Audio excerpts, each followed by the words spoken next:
In this video, I'm going to show you how to install Whop on your Android phone, right? All you have to do is go open up the Play Store and use the search and simple type in Whop.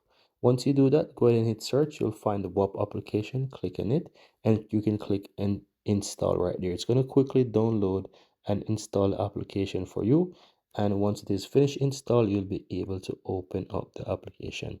Now I'm going to show you how to set it up as well. So as you can see, it's finished install. I'm going to click and open. Just in case guys you don't have an account, you will need to create an account. If you already have an account, you can simply choose I have an account, and from here you can just simply choose to sign in with your Discord or your Google account. It's really up to you. I'm going to choose Gmail there real quick, and in this case I'm going to just quickly choose an account here. So I'm going to choose an account here. Go ahead and click and continue.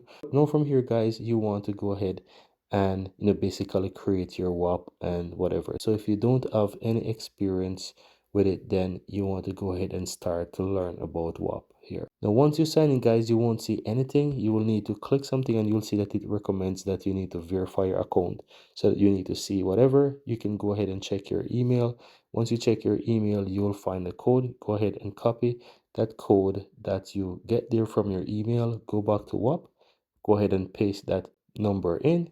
Once you do that, click on next, and from here you can go ahead and even choose your username. You can click on next, you can proceed, choose your date of birth. So you want to go ahead and just do some changes here. I'm going to make something here, and choose a birth date as well. Let's choose for example that.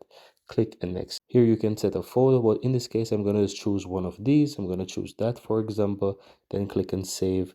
And as you can see, it's asking you here if you want to create a WAP.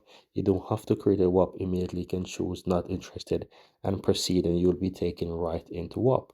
Now if you want to learn how to create WAP, if you want to learn how to use the application, let me know in the comments below. I'll be more than happy to create more videos showing you how to use WAP. Thank you guys for watching, and see you next time.